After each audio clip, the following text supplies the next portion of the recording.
भी नहीं आरती गाते तो वो लाइन को गाना ही छोड़ दिया। बोले अभी तो गणेश जी ने मांगा है, क्या पता हनुमान जी के मांग ले कि तेरा भाई तूने मांगा भी तो आप मुझे दे दे, वो लाइन नहीं गाना छोड़ो। हमारे पास बहुत अच्छे एक बार भगवान आ गया, बोले भैया तो भगवान बहुत अच्छा भगवान ने बहुत और जैसे ये मित्रों को नाम रोशन कर रहे हैं, आगे बच्चे का नाम रोशन करें। सभी कार्यकर्ता जिन्होंने इतना अच्छा पार्टा सजाया है, आज तो हमारे श्रीनगर की मंडली भी बैठी हुई है, हमारे जो आना है ये जरूरी नहीं है। आपने भगवान के लिए कुछ किया तो भगवान के दिल में तेरा नाम है प्यारे, ये तो रजिस्टर। हनुमान जी महाराज इस तरह से पट ठोकते हैं और वो तो वहीं से चले जाता है। एक बार की बात है, पंडित जी और राजा राम जी के मंदिर के पंडित जी, राजा राम जी के मंदिर के जो पंडित थे वहां पर काफी भीड़ लगी और हनुमान जी महाराज के मंदिर के जो पंडित थे वो चढ़ गए। अब वहां से जो लाइन खड़ी हुई उसमें से आखिरी वाला को बोला क्या, बोलो भाई जरा, बोले क्या हुआ महाराज? बोले धक्के से उधर लाइन में लगा खड़े हो राम जी के मंदिर में, मेरे हनुमान जी ने क्या बिगाड़ा तुम्हारा जो इधर खाली पड़ा हो? तो बोले कुछ नहीं बिगाड़ा, तो कुछ नहीं, थोड़ी सी तकलीफ है। अच्छा तकलीफ है, चलो ठीक है, पर बोल कि थोड़े से जो लोग हैं उनको इधर लिया। पंडित जी ने अपने जेब से 20 का नोट निकाला, उस भगत के जेब में धर दिया। बोला जाके जो पीछे के लाइन उसको उधर निकालेगा, तो भगत जाके पीछे की लाइन पर निकाल कर हनुमान जी की इधर से लगा दिया। हनुमान जी की लाइन बढ़ गई और पंडित खुश हो गया। उससे पूछा कि तुम वहां क्यों गए थे राम जी के मंदिर में? बोले पंडित जी हमारी जो पत्नी गुम हो गई है, पत्नी गुम हो गई, अच्छी बात है। पंडित जी हमारी भार्या मतलब, अरे भैया जब सीता माता को रावण हरने गया था ना, तो पता मेरे बाबा नहीं लगाया था, तो अंदर के लाइन मेरे बाबा के मंदिर से लगाओ, बाबा पता लगा आएंगे, बता देंगे भैया बाबा है, वहां से जाकर लेके आ रहा। बोलो सरकार की, इसे कहते हैं कि पंडित यदि खंडित हो जाए, पंडित यदि खंडित हो जाए तो इस तरह से भी कार्य उसको करना पड़ जाता है। तो काटते हैं, असल में वो ब्राह्मण को नहीं, अपने आप को धुत करता है। एक ब्राह्मण कभी किसी को नहीं कहता कि तू अपना काम क्यों कर रहा है, तू अपना काम क्यों कर रहा है, लेकिन एक ब्राह्मण जब डेरा जमा कर बैठता है ना, तो पूरी दुनिया उसकी बुराई करने लगती है कि यहां पर आकर डेरा जमा लिया। अरे प्यारे, एक ब्राह्मण का कर्म पहला यह है कि भगवान की सेवा करे, और किसी घर में जाए तो दक्षिणा दे। यदि कोई ऐसे कर्म करने पर ब्राह्मण को हंसता है ना,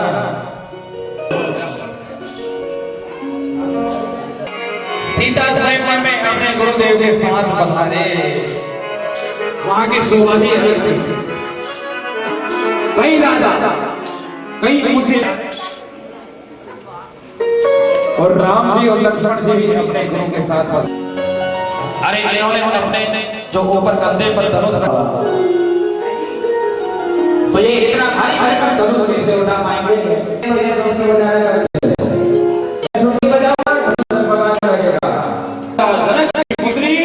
सीता का स्वयंवर है, दूत द्वारा बोलाया गया, आप समस्त राजा अपना अपना स्थान ग्रहण करें। आसपास राजाओं के बैठने की व्यवस्था की गई, और इसमें सब ऐसा बोलने लगे।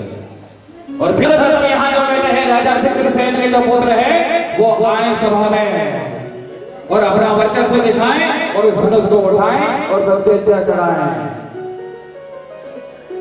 राजा साहब उठे, उस धनुष तक गए, अपने और बल दिखा रहे हैं और धनुष के पास जाकर के एक उंगली यूं लगा, एक उंगली से उतारा धनुष को, एक उंगली जैसे लगाई तो खुद पीछे से पूरे ऊंचे हो गए, नहीं उठा। ये जो मान था उसका अपमान हो गया। कहते हैं कि जो इंसान अपनी शक्ति का घमंड करता है उसकी शक्ति चूर होने में ज्यादा समय नहीं लगता। साथ साथ बजरंगबली को भी अपनी शक्ति खोना पड़ी,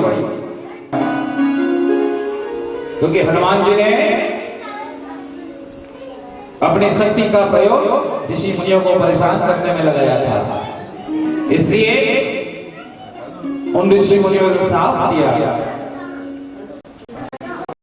कभी झाड़ पर करते और झाड़ कर। जय सिया राम, एक राम नाम में सीधे 10 पेड़। ऋषि मुनि दौड़ रहे जाते हैं। कई ऋषि मुनि हवन करते हैं तो हवन के सामान धीरे से उठा के पीछे की ओर रख देते हैं। ऋषि मुनि देखते हैं कि हवन अभी तक फिर पीछे मुड़ते हैं, ये किसने किया? हनुमान जी वहां छुपे हुए रहते हैं और उसके बाद दिख जाते हैं। अरे बोले यहाँ पर भी आ गया क्या? मुनि दौड़ते रह जाते हैं। और ऐसा क्या करके जब ज्यादा अति हो गई तो हनुमान जी महाराज को भी श्राप लेना पड़ा ऋषियों से। ऋषि मुनि ने श्राप घमंड करते हो वह तुम खो दोगे, वह तुम भूल जाओगे। और ऐसा कहकर श्राप दिया। हनुमान जी महाराज उस समय के लिए अपनी शक्ति को भूल गए। बोल बजरंगबली महाराज की। बदल हो गया और पलट वापस अपने सिंहासन पर जाकर बैठ गया। सभी राजाओं ने खूब हंसी उड़ाई कि कहां अपना बल दिखा रहा था, अपनी बाजुएं बता रहा था और धनुष को उठाना तो ठीक है, हिला भी नहीं क्यों? इस कोने से राजा के पुत्र को बुलाया गया। अब आपका नंबर है मेरे से। राजा दशरथ के जो पुत्र हैं बस देख रहे हैं कि देखते हैं क्या हो रहा है। इधर से राजा के पुत्र को उठाया, बोले अब नंबर आपका है, आप भी उठाकर बताइए। अभी तक राजा का खूब खुश हो रहे थे, लेकिन एक राजा वहां था वो धनुष नहीं उठा पाया तो हंसी थोड़ी सी कम हो गई, चिंता नहीं लगी, हल्की सी हो गई। दूसरा राजा महाबली जब उठाने गया तो वह जिसने धनुष नहीं उठा पाया इस पर चला था। अरे भाई कैसे राजा इतना धनुष नहीं उठा पाया, और उसने कहा और ऐसा कहेगा धनुष के पास हंसकर कह रहा है कि इस धनुष को तो मैं यूं ही उठा दूंगा। अरे सरकार है तो बस। अरे इतना और जाकर धनुष के पास खड़े हो गए तो खड़ा होकर के सीता माता को देख रहा है कि इस सुंदरी से तो अब मैं ही विवाह करूंगा, अभी जरा समय धनुष को उचका दूंगा। और बाद एक हाथ लगाया धनुष के नीचे और ताकत लगाई तो दोनों खंडे ऊंचे हो गए, लेकिन धनुष ऊंचा नहीं हुआ। दूसरा हाथ फिर लगाया, पीछे से पूरे ऊंचे उठ गए, लेकिन धनुष नहीं हिल सका। लेकिन तो आस-पास निगाह घुमाई और चुपचाप से आकर अपने सिर पर बैठ गया। जैसे सिर पर बैठा तो सभी राजा हंसने लगे। सभी राजा हंसने लगे, कहने लगे कि अपने आप को महाबली भी बता रहा था, अभी उस पर हंस रहा था, अब कम गए। कहते हैं कि एक चींटी इंसान के टांग पर काट सकती है, लेकिन एक इंसान चींटी की टांग नहीं काट सकता। इंसान चींटी का पैर पकड़ ही नहीं सकता तो काटेगा कहां से, लेकिन चींटी इंसान के पैर पे काट सकती है। इसलिए कहते हैं कि अपने से छोटा कभी किसी को मत समझो, किसी को मत समझो। छोटे से छोटा व्यक्ति कब कहां कैसा प्रहार कर जाए, अच्छे से अच्छे बलवान झुक जाते हैं।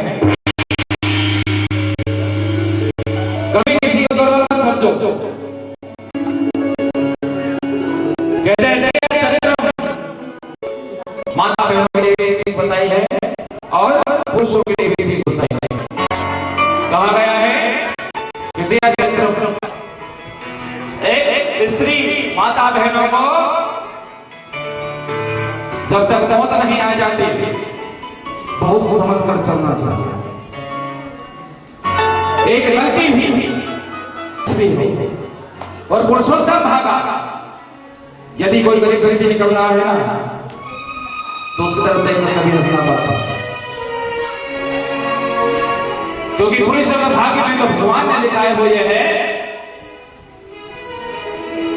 कि रात रात जो गरीब था अगले दिन वो कब मेरा मालिक उसमें प्रसन्न हो जाए और अगले दिन कब वो राजा रंग से राजा बन जाए।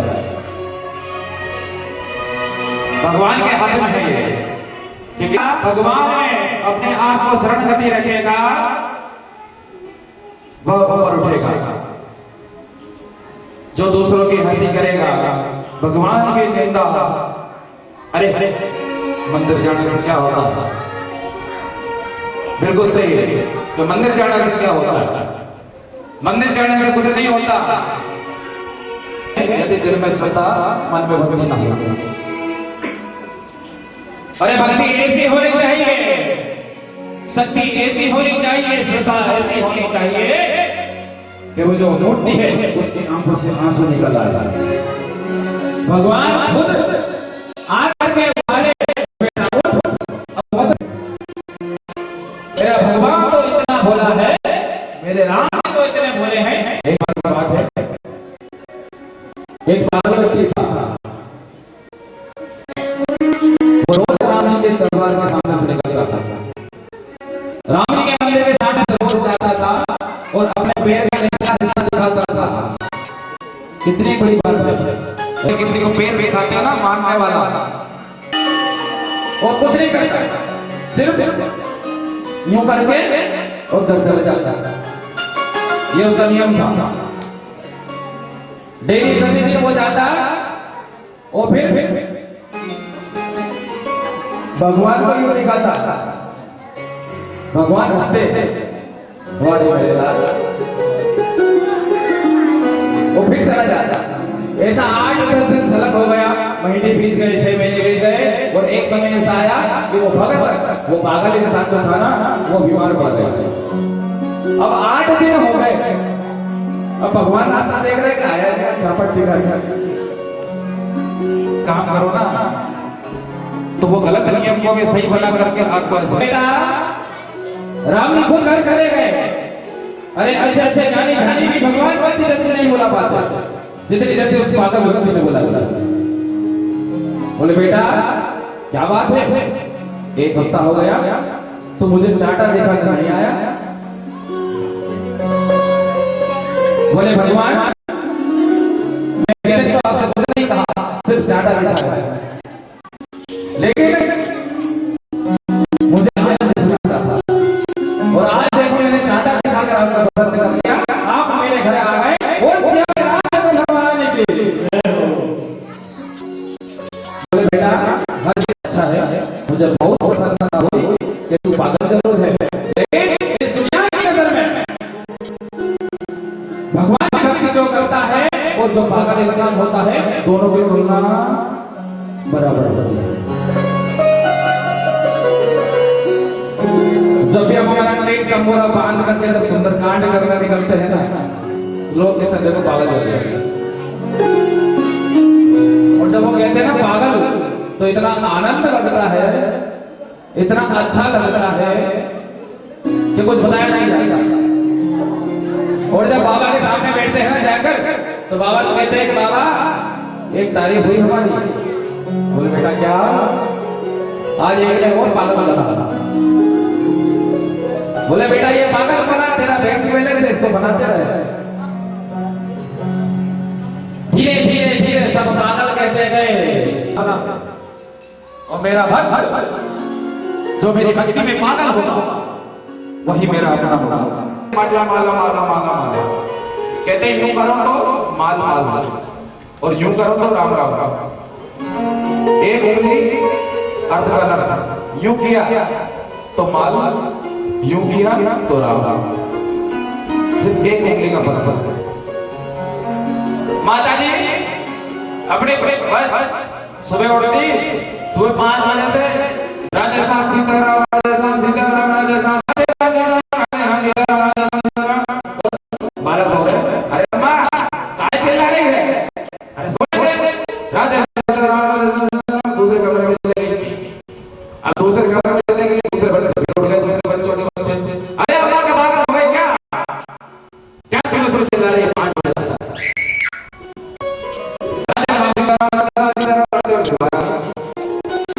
और बाबू जी क्या हुआ? तेरा परमेश्वर इधर परेशान हो गया, तुम्हारा राजस्थान सीताराम कर रहा है। अरे इसे पंखा चला करके लग रही है। सुबह हो गई है 5 बजे से राजस्थान सीताराम। अरे उनको भी सोच दे और हमको भी सोच दे और तुम भी सो आराम से। वो जीवन काम करके भगवान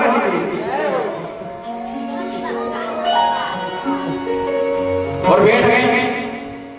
दिन का समय आया, फसल खत्म हुआ। राम राम राम। अरे मना, अरे मेरे चश्मा टूट के डंडी टूट गई से सुधर वाला था। राम राम राम राम। अरे इसे सुनते हो? इधर आओ। अच्छे कपड़े लेके जाओ, भगवान के मंदिर जाएगा। बस चमक रही है क्या होगा? और फिर राम राम राम राम राम राम राम राम। तो कहते हैं कि जब इंसान अपना कर्म करता है तो भगवान को याद नहीं करता, लेकिन जब भगवान को याद करता है सारे घटकर्म नहीं आता। सारे घटकर्म भगवान के काम में ही याद आते हैं, ऐसे याद नहीं आते। भगवान कहते हैं भैया भैया तो मेरे पास बैठ गया, जहां राम राम राम करे भगवान को दे दूं, उन्हें कुछ भी कर लो भगवान संसार देता है। एक और बात की बात है, एक पंडित थे, बोले रोज गंगा जल चढ़ाने का उनका नियम था, लेकिन समय नहीं था। 5 बजे तो गंगा जल चढ़ा दिया, 8 बजे तो गंगा जल चढ़ा दिया और बस घंटी बजाई। अब वो बजे बजे कैसे बजे प्रसन्न करने के लिए घंटी बजाना जरूरी। अब रोज गंगा जल चढ़ा रहे, रोज घंटा बजा रहे, सब कुछ कर रहे हैं। कई साल बीत गए, एक पागल इंसान आया, भोलेनाथ की पिंडी के ऊपर लात रखी और टन से घंटी बजाई और भोलेनाथ पिंडी फाड़ के बाहर आ गए। बोल बेटा तुझे क्या चाहिए? पंडित जी का दिमाग खराब हो गया, ये क्या चक्कर है? मेरे बाल सफेद हो गए गंगा जल चढ़ा चढ़ा के, आरती पूजा करके, और ये पागल माथे पर लाल दरिद्री और लाल दरिद्र घंटी बजेगी तो भोलेनाथ तो बाहर आ गए। ये तो आज तक तो मेरे साथ ऐसा नहीं हुआ। बोले हे भोलेनाथ ये क्या चक्कर है? मेरा जीवन बीत गया, मैंने सब कुछ चढ़ाया, घी दूध शक्कर सब कुछ चढ़ाया। भोलेनाथ बोले और भी याद कर, तो सब बता दिया इत्र ने करे क्या क्या फलाना नहीं ये न वो, मैंने सब चढ़ाया। अब वो सब बताने लगा, 1 का सिक्का, फिर 2 का सिक्का, फिर 5 का सिक्का, फिर 10 का सिक्का, करे क्या क्या बताने लगा। भोलेनाथ तो बोले और याद कर तूने क्या क्या चढ़ाया? बोले और मैंने ये पत्ते चढ़ाए, मैंने ये बेल चढ़ाई, तुम्हारे मंदिर में सीरीज लगाई, ये टेंट लगाया, ये फर्शी बिछाई, और बता क्या क्या चढ़ाया? बोले और क्या चढ़ाया? कुछ भी बोले जिसको तो पागल लग रहा है, इसने अपने आप को मुझे समर्पित कर दिया। बोल भोलेनाथ भगवान की। ऐसे है बाबा कि जो अपने आप को समर्पित करते हैं, सबसे मेन जो है अपने आप का समर्पण, अपने आप को भगवान को समर्पित कर दिया, भगवान उसके लिए कुछ नहीं करते तो राजी हो जाते हैं। स्वयं भर की गति आगे बढ़ी। तीसरा राजा फिर उठा, आगे आया और आगे आगे आके दोनों राजा को देखा हंसने लगा। बोले तुम दोनों किस काम के राजा, किस काम का बल तुम्हारा? अरे इतना सा धनुष नहीं उठा सके? मुंह लेकर गया और मुंह लेकर के फूंक मारा। अरे भोलेनाथ का धनुष है, तिड़कन हो रही है, जो फूंक मारे पड़े जाएगा। दूसरी फूंक भी मारी, पूरी ताकत लगा दी, कपाल भाती हुई। रामदेव बाबा के पूरे योग निकलते हैं, एक एक योग सब लोग फेल हो गए। अब क्या करें? अब उसे घूर रहा है वो मैंने भी कह रहा देख रहे, मेरी इज्जत का सवाल है, हिल जा, उठ जा। अरे राम राम, क्या करे? मन में श्रद्धा हो तो सब कुछ आसान होता है। और आखिरी में जब समझ नहीं ला तो उठाने का प्रयास किया, हिला भी नहीं सका और जाकर के पेट पे आया। सभी जनता ने हंसी उड़ाई। फिर बोला एक मेहमान और आया, परम तेजस्वी प्रकाश पांडित्य की परिभाषा, पंडितों का गौरव, ब्राह्मणों का नेतृत्व करने वाला, वो उसकी सोच थी, था ना सोच। तीनों लोगों का राजा, अपने आप को समझने वाला, अपने आप को समझ के देव को समझने वाला। कौन? लंका का राजा। जब उसे मालूम पड़ी कि तेरे ऐसा नहीं बुलाया, तो वह अपना बल दिखाने के लिए